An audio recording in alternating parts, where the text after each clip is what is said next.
It's funny. I was thinking about how I met your mother this past week. Yeah, it's been a while since I've done that, actually. I just hate to reminisce about my past, cause I hate who I was. Way before I was your dad, man, I was so naive, so optimistic. I lusted over money. Getting rich was my only mission. I was so convinced that money was the key to be free, cause growing up I had no shoes on my feet. How could I walk with pride? So when I caught your mother's eyes, I knew for a fact that I wanted to marry her, but I didn't have enough money for that.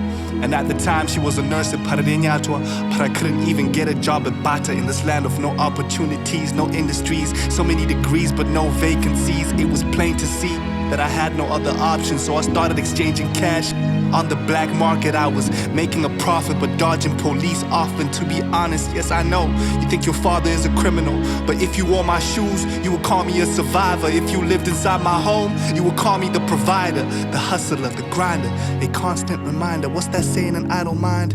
Is the devil's playground, while a poor community happens to be the devil's workplace. Everybody I grew up with sells something on the street: fruits, drugs, sex, jeans, government documents if you need. So best believe I made my money.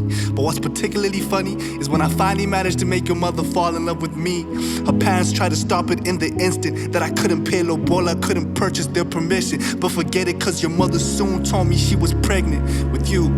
She looked decided when she said it too. She said she loved me, so she knew that she would love you.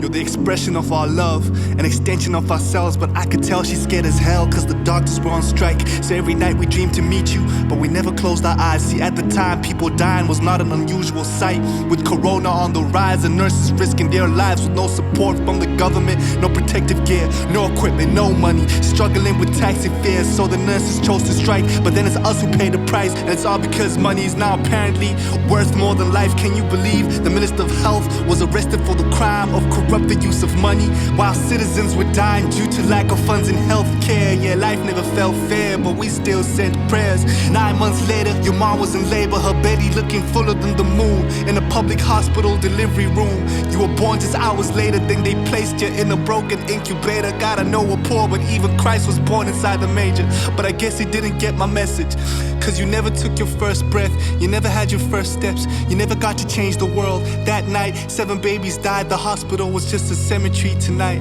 we cried.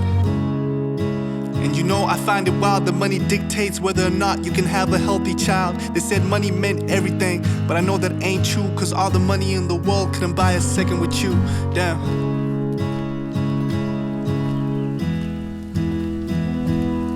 Said money meant everything, but I know that ain't true, cause all the money in the world wouldn't buy a second with you. First, in a damning window onto the state of Zimbabwe's healthcare system, 7 babies out of 8 delivered by cesarean were reportedly stillborn in one night at the country's biggest hospital. Medics say that it's Ellias on Tees.